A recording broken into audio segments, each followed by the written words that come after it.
The candle sputters, resin thick in the air, a clamp on lead groans. Behind velvet, attendants trade furtive looks, each sniff turning into a wince.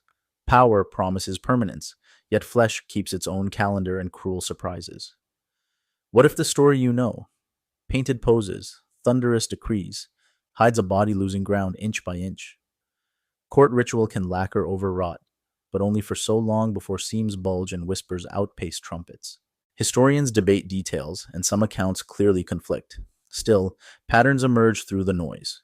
Are we watching a king shape history, or pain reshaping the king as policy? Near term, this lens forces us to read edicts alongside symptoms, and etiquette alongside drains and dressings. Bridge. To anchor rumor against record, we first sketch the arc from golden youth to a throne shadowed by illness. He began burnished and athletic, a prince groomed on music, Latin, and sport, the humanist promise made flesh. The thesis is blunt. A ruler celebrated for vigor closed his reign mediated by pain, infection, and fear, while a court machinery curated an image that outlived the man. Sources from the period are uneven. Diplomatic dispatches carry agendas, physicians wrote cautiously, yet threads align enough to chart decline. How much agency remains when a sovereign's body turns adversary? The immediate consequence is institutional. Routines harden, candor shrinks, and decisions skew toward control when comfort is scarce. We will keep primary claims conservative, noting where accounts differ or evidence is fragmentary, because spectacle tempts exaggeration. Policy did not spring from illness alone, but pain is a ruthless editor of temperament. Bridge. To see the contrast clearly, let's set a baseline for Henry before the winter tilt that changed the temperature of his court.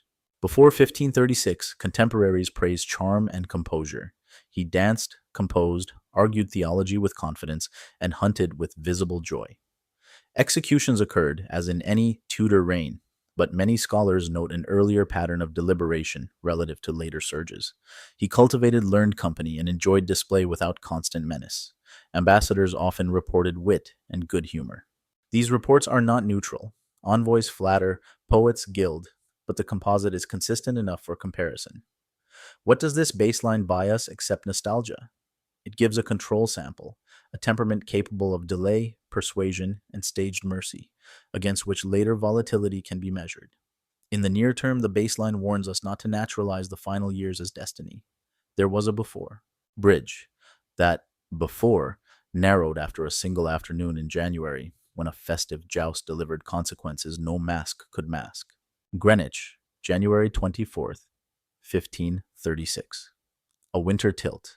Bright armor, heavy horses, and a collision that emptied the stands of breath. He was reportedly unconscious for a long stretch, long enough for fear to ripple through chambers and chapels. When he rose, something in the court's weather changed. Attendants would later describe sharper edges, quicker rages, and sudden tears.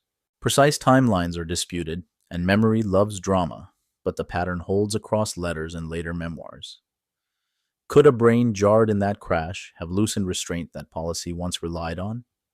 Near-term, proximity grew dangerous. Council learned to read his face as carefully as any statute.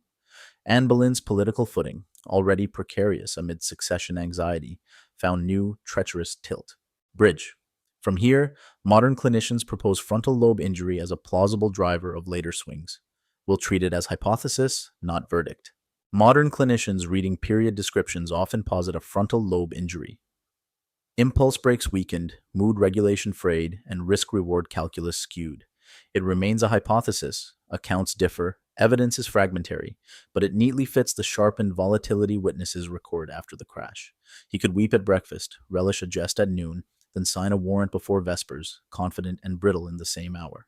If damage nudged temperament toward extremes, how much oxygen did that give to factional plots already smoldering? Courtiers adapted their survival math. Flattery rose, candor thinned, and dissent learned to travel in whispers. Even capable ministers grew provisional, gaming not policy outcomes but weather inside the royal skull. The court's culture of performance intensified, because unpredictability punishes the unprepared and rewards those who can improvise without appearing to improvise. Immediate consequence, the center of decision-making became less a council table and more a moving target defined by pain thresholds and sudden certainties.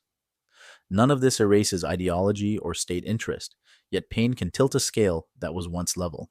From here, the body stops being subtext and becomes text, daily, literal, and foul smelling. Next, we follow that body to the legs, where an older wound reopened and refused to close, dragging medicine, vanity, and governance into the same bandage. The old leg wound reopened after the crash and refused the courtesy of closure. In a pre antibiotic world, a chronic ulcer was not an inconvenience. It was a daily siege.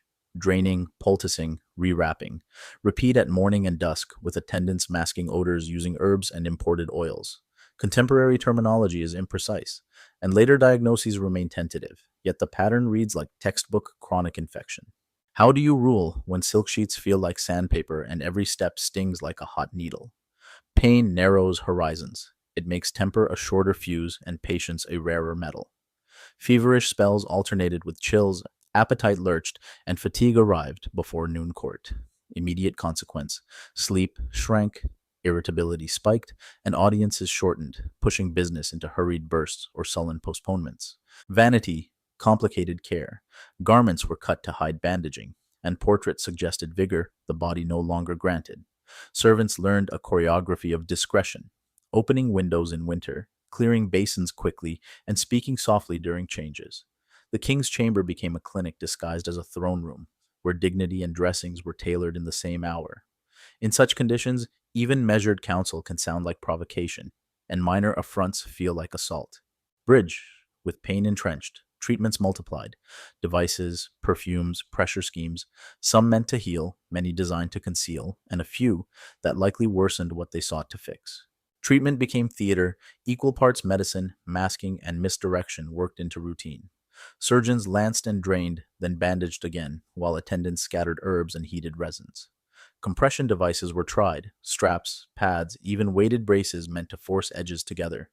Modern readers might wince. Restricted blood flow starves tissue and invites deeper, slower rot. He experimented with balms and perfumes, rose and musk and rarer imports, layered to blunt the smell. Portrait sittings were choreographed, stance widened, hose adjusted, silhouettes drawn to flatter weakened limbs. If concealment succeeded in public, it failed in private, where rooms needed winter windows. How long can ritual defeat biology when each wrap traps warmth and moisture beneath? Near term, dressings multiplied, schedules shifted around procedures, and business clustered between painful redressings. Servants learned new tasks, warming ointments, emptying basins, scrubbing floors, while whispering through handkerchiefs. Physicians argued over heat versus ventilation, rest versus movement, and cleanliness few spaces could guarantee. The king's patience met its ceiling at midnight, when throbbing outran lullabies and prayers. Chafing and pressure sores joined the ledger, because immobility solves pain briefly while compounding harm. The more the body demanded privacy, the more governance moved behind curtains and closed doors. Immediate consequence: fewer witnesses, shorter counsels, faster tempers, and a rising premium on deference. Bridge: when access narrows and thresholds lower, punishment becomes policy, and policy grows sharp. Pain does not write edicts, yet it edits the mood in which edicts are signed. Sleepless nights make mourning shorter and audiences harsher. Patience drains before the ink flows. Fever carries a fog that turns ambiguity into insult and delay into defiance. In this climate, punishments gathered speed, and mercy took longer to find the quill. Counselors adjusted tactics, trimming arguments and avoiding words that might snag on soreness. How many policies were born prudent, then sharpened because throbbing made nuance feel like weakness? A cautious reader should separate trend from tabloid, but patterns across years do repeat. Trusted circles contracted. Access became currency. Petitions needed flawless timing and very few witnesses. Parliament still met. Courts still functioned, yet the temperature in the Privy Chamber set the weather for the realm. Factions learned to weaponize tempo, rushing charges when the king seemed combustible, delaying when he seemed spent. In the near term, administrative bandwidth narrowed. Fewer voices briefed him, and dissent migrated offstage. Small slights drew large replies, not always from doctrine, but from a body screaming at its owner. Every sovereign is fallible, but a sovereign in pain is fallible faster and louder. Bridge: once fear starts paying dividends, a market forms codes, signals, and rituals to predict and placate the next storm. Fear scaled into ritual. Staff learned to read his mornings like weather. eyes, voice, the angle of a hand, then matched colors, gestures, or phrasing to the forecast. Food was tasted, poultices inspected, salves tried on servants first. Paranoia became procedure. He suspected poison in bandages, treachery in glances, and foreign daggers in routine petitions. Does a court stay honest when survival depends on predicting a single man's next tremor? Gossip turned into currency and silence into armor. Even praise required calibration to avoid sounding desperate or false. Messengers rehearsed sentences. Doors opened with practiced slowness. Errand routes were plotted to avoid unlucky coincidences. The economy of fear paid dividends to those who could signal safety and sell reassurance without claiming credit. Ambassadors recorded strangeness with caution. Part fact, part theater, yet the composite points to heightened suspicion and shortened tempers. Immediate consequence: information degraded. Ministers filtered bad news, delayed hard truths, and routed decisions through safer topics, leaving real problems to fester. When poison is everywhere, remedy looks suspicious too, and competent physicians lose the gamble to quacks promising painless miracles. Codes emerged, ribbons, flowers, even the timing of music, to warn allies of mood swings before audiences began. The price of misreading the room could be exile, confiscation, worse. A government can function under dread, but it forgets how to think in long sentences. Bridge. The body's demands also altered the built world. Armor girths, floor beams, chair arms, and the distances that carriages could credibly travel with a monarch who now needed machines as much as ceremony. Metal does not flatter, it records. Surviving harnesses show a waistline creeping outward over the decade, belts punched farther along, breastplates refitted with wider folds. Tailors followed steel's lead, doublets let out, hose cut to disguise swelling, codpieces exaggerated to balance the new silhouette.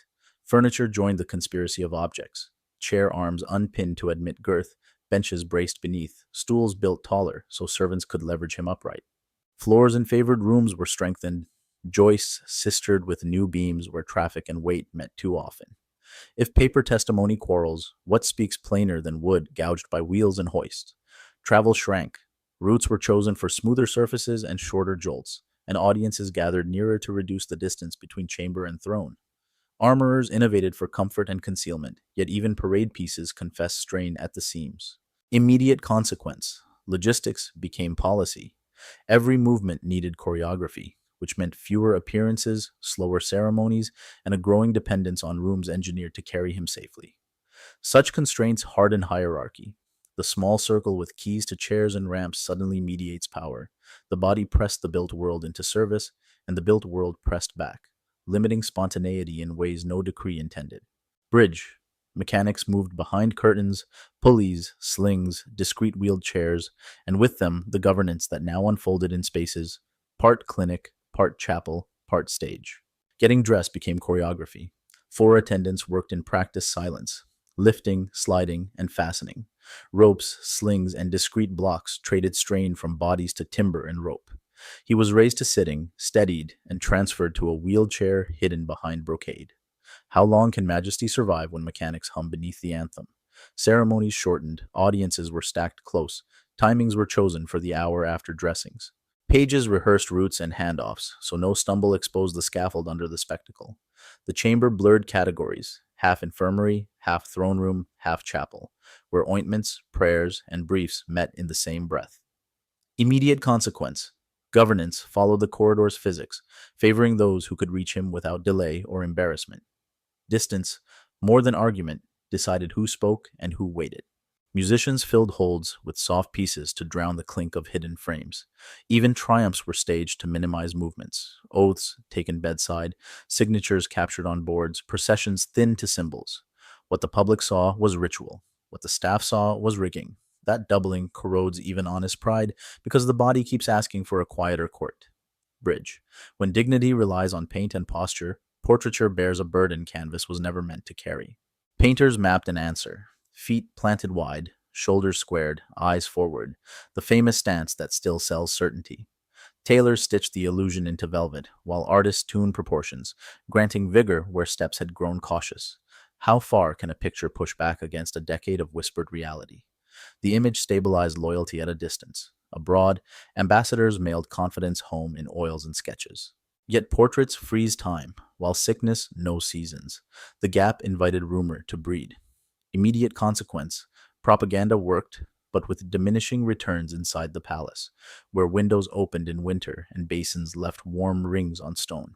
The more canvas promised strength, the more private audiences found the strain in his jaw and the tremor in his grip. Symbol cannot carry agony indefinitely. It buys time, not a cure. Courtiers learned to praise likeness without inviting questions whose answers smelled like ointment. Art sustained policy by keeping outsiders guessing, but insiders adjusted to the day's true weather. Bridge. By late 1546, the weather worsened. Reports describe behavior that crossed irritation and entered unease, where conscience, faith, and fear tangled. Late in the year, witnesses recorded conversations with people no one else could see. Some accounts emphasize piety and remorse, others highlight suspicion and sudden fury. Ancient sources report visions, arguments with the dead, and prayers that broke into rants. Which threads belong to truth, which to theater, and which to political framing after the fact? Evidence is fragmentary and translators have agendas, yet the trend line points downward. Immediate consequence: council tiptoed around questions of succession and confiscation, choosing hymns and comfortable topics when eyes glazed. The line between confession and policy blurred. 1 hour welcomed scripture, the next hunted enemies in imagined corners. Sleep grew shallow, and the night stretched, amplifying every pain and shadow. Attendants learned to steady him with familiar names, steady hymns, and measured breaths between announcements. The court's mood mapped his pulse, and winter did not relent. Bridge. Then January arrived with a physiology that even ritual could not soften. Swelling, failing organs, and the sudden slackness of a face struck from within. January 1547 brought the hard arithmetic of a body at the edge. Fluids pooled, breath thickened, and speech tangled behind an uncooperative tongue. A stroke announced itself in asymmetry. One eye heavy, one corner of the mouth unmoored.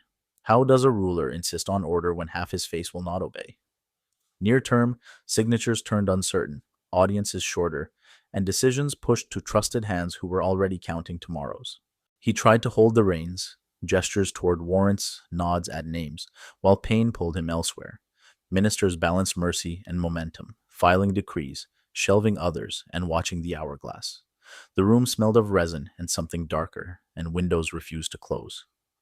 The human drama is not subtle here. No crown can overrule tissue once it decides to quit.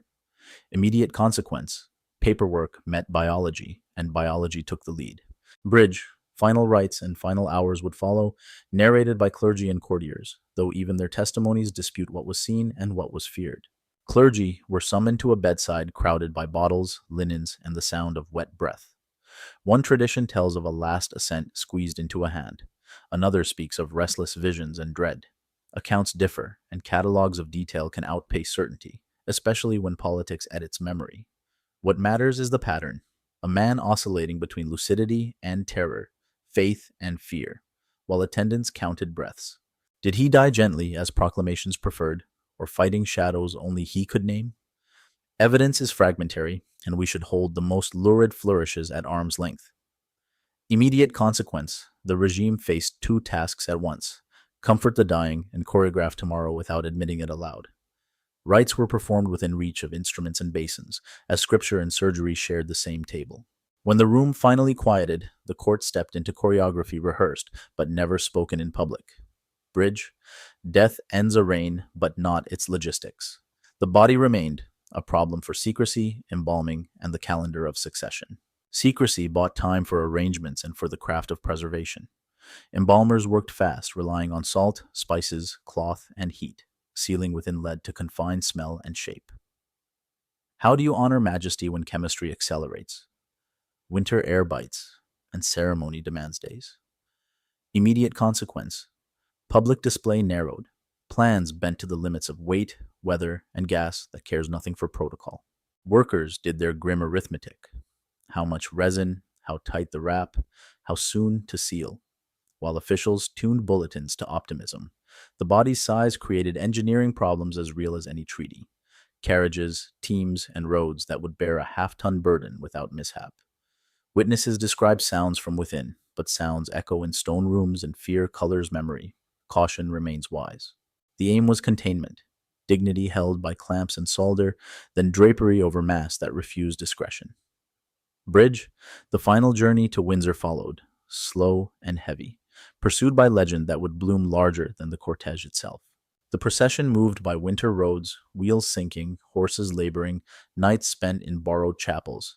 Here the record fractures into two paths, one official and orderly, one folkloric and macabre. Some diplomatic notes keep a steady tone. Later, retellings speak of swelling lead, sudden ruptures, and dogs licking tainted pools by morning light. Are we hearing history or the moral that enemies preferred to teach? Scholars argue evidence is patchy. Repetition does not equal proof, though rumors survive because they satisfy. Immediate consequence. Regardless of legend, the cortege signaled closure, and Windsor received a king already translated into story. Silence was enforced about private mishaps, because image still mattered to a boy king and a watchful Europe. Even doubts about the journey's details say something true. The body had become a spectacle nobody could afford to stage. Bridge.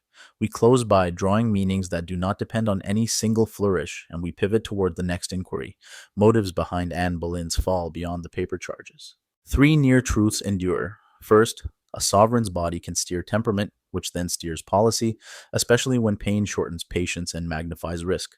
Second, image buys time but not certainty. Portraits and proclamations hold the line until biology pushes through velvet and paint. Third, where records fall silent or disagree, legend rushes in, and readers must learn to hold intrigue and evidence in separate hands. What does this change tomorrow? It urges us to read the late reign with medicine beside statecraft, and to treat spectacle with measured doubt. The bridge forward is clear. Anne Boleyn's fate sits where ideology, succession fears, and factional calculus meet. We will test the case against her not as a courtroom drama alone, but as an instrument in a larger, colder score.